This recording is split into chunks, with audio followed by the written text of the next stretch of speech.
हर हर महादेव। सावन में बेलपत्र तोड़ने के नियम क्या हैं?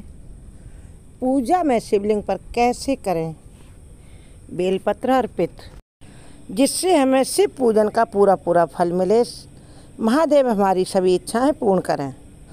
इसलिए इस वीडियो में हम जानेंगे सावन में कब कब बेलपत्र नहीं तोड़ेंगे और शिवलिंग पर बेलपत्र चढ़ाने के कुछ नियम भी जानेंगे। भगवान शिव का महीना पवित्र महीना है सावन, और यह आज से शुरू हो गया है। यह महीना शिव और माता पार्वती की पूजा आराधना के लिए सर्वोत्तम है। यह वह महीना है जो भोलेनाथ को सबसे अधिक प्रिय है। भोलेनाथ ने स्वयं प्रथम दिवस की श्रावण मास के अध्याय 1 की कथा में सनत कुमार से कहा है कि मैं इस महीने के महत्व को पूरा वर्णन नहीं कर सकता। इस महीने को शिव भक्त पूरे श्रद्धा और भक्ति के साथ मनाते हैं। भगवान शिव को प्रसन्न करने के लिए भक्त जलाभिषेक, रुद्राभिषेक, पंचाभिषेक, दूध अभिषेक, दही अभिषेक, शहद से अभिषेक, गन्ने के रस से अभिषेक, साथ ही शिवलिंग पर बेलपत्र, धतूरा और समी के पत्ते भी चढ़ाते हैं। लेकिन क्या आप जानते हैं, जिन बेलपत्रों को हम शिवलिंग पर चढ़ाते हैं उनके तोड़ने के भी कुछ नियम हैं, और इन नियमों की अनदेखी हमें नहीं करनी चाहिए, नहीं तो हमें शिव पूजा का पूरा फल नहीं मिलता है और जीवन में कुछ गलत प्रभाव भी पड़ सकता है। अब सवाल ये है कि सावन में बेलपत्र तोड़ने के नियम क्या हैं और कैसे चढ़ाएं, तो हम आपको इस छोटे से वीडियो में बताएंगे। सावन में बेलपत्र तोड़ने के नियम और कैसे भोलेनाथ पर इनको हम चढ़ाएंगे। ज्योतिष शास्त्र के मुताबिक शास्त्रों में बेलपत्र तोड़ने के कुछ विशेष नियम बताए गए, क्योंकि बेलपत्र बहुत ही पवित्र वृक्ष है और ऐसा कहते हैं कि माता लक्ष्मी का स्वरूप है बेलपत्र, बेल का वृक्ष। माता लक्ष्मी एक बार शिव को प्रसन्न करने के लिए पूजा कर रही थीं। उस समय ही कुछ ऐसी घटना घटी कि उन्होंने बेल वृक्ष का रूप ले लिया। इसीलिए यह बहुत पवित्र वृक्ष है। सोमवार के दिन या सावन के महीने में किसी भी दिन शाम के समय आप 5 दिन लगातार दीपक बेल वृक्ष के नीचे जलाएंगे तो आपके घर में माता लक्ष्मी स्वतः दौड़ी चली आएंगी। ऐसा महादेव को उन्होंने वादा किया है। तो चलो जान लेते हैं। और इसके नियम जानने से पहले शिव भक्तों से रिक्वेस्ट, महादेव के सभी भक्त महादेव के चरणों में सब्सक्राइब, लाइक समर्पित करके हर हर महादेव अवश्य लिखें, यानी चैनल ज़रूर सब्सक्राइब करें और हमारे चैनल को सपोर्ट करें। ज्योतिष शास्त्र के मुताबिक अब हम आपको नियम बताएंगे। इन नियमों को ध्यान में रखकर पूजा करेंगे, बेलपत्र तोड़ेंगे, तभी हम सबको पूरा लाभ मिलेगा। सावन के महीने में बेलपत्र हमें नहीं तोड़ना है। वह तिथियां हैं चतुर्थी, अष्टमी, नवमी, चतुर्दशी, अमावस्या।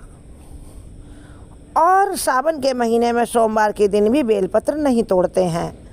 अन्य महीनों में भी इन तिथियों पर बेलपत्र बेल वृक्ष से नहीं तोड़ते हैं। और सावन के महीने में एक और नियम लागू है।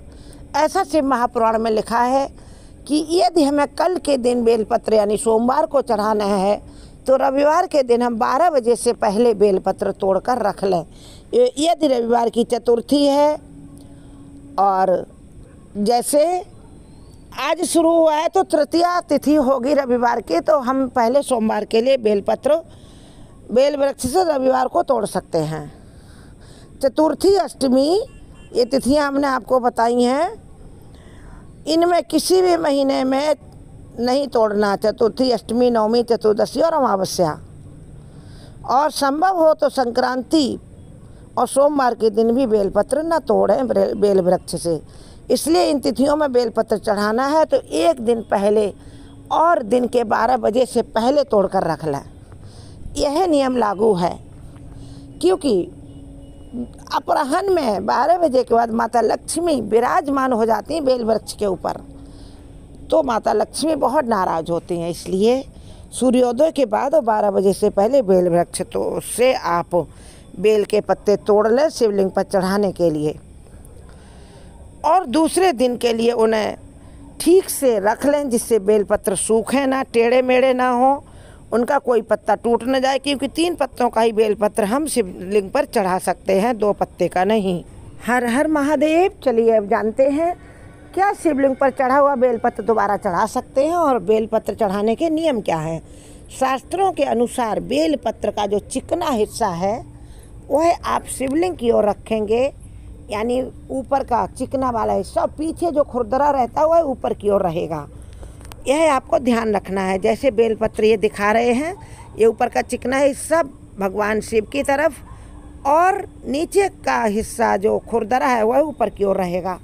और चिकने हिस्से पर सबसे ऊपर वाले बीच वाले पर राम राम लिखें या फिर ओम लिखें या शिव लिखें, तभी बेलपत्र भगवान शिव को चढ़ाएं। इससे महादेव बहुत प्रसन्न होते हैं और एक बेलपत्र चढ़ाने से भी आपको 1 करोड़ बेलपत्र चढ़ाने का फल मिलता है। और बेलपत्र की जो डंठल है ना, इसको आप नंदीश्वर की ओर इसका रखें किनारा, तो महादेव बहुत प्रसन्न होते हैं। इसके साथ ही बेलपत्र चढ़ाते समय एक मंत्र भी बोलते हैं, काशीवासी वासी नाम काल भैरव पूजते कोट कन्या महादान, एक बेलपत्र शिवार्पणम मस्तु। कहते एक बेल का पत्ता चढ़ाने से भगवान शिव इतने प्रसन्न होते हैं कि करोड़ों कन्यादान के बराबर फल अपने साधक को देते हैं। इसलिए बेलपत्र चढ़ाना बहुत शुभकारी होता है। इसके अलावा अगला वीडियो हम बनाएंगे शमी पत्र के लिए, शमी पत्र की क्या कितनी जानकारी, आपको कैसे चढ़ाना है। और यदि आपको नया बेलपत्र नहीं मिलता है तो शिवालय में अर्पित किसी और के द्वारा किया गया बेलपत्र आप महादेव से मांग सकते हैं। मांगें कि हे देवों के देव महादेव, आज हमें बेलपत्र प्राप्त नहीं हो पाया, हम आपसे ये बेलपत्र लेकर इसको धुलकर आपको समर्पित करेंगे। आप उस बेलपत्र को उठा लें और धुलकर महादेव को जैसे बताया राम या ओम नमः शिवाय लिख करके ही शिव पर समर्पित करें। भूल कर भी बेलपत्र की टहनी न तोड़ें और ना ही वृक्ष को कोई नुकसान पहुंचाएं। कोशिश करें कि बेल के वृक्ष से एक एक बेलपत्र चुनकर तोड़ें। और जब भी आप बेलपत्र तोड़ें तो बेलपत्र को तोड़ने से पहले, तोड़ने के बाद वृक्ष को प्रणाम जरूर करें। तोड़ने से पहले वृक्ष को प्रणाम करके आज्ञा मांगें।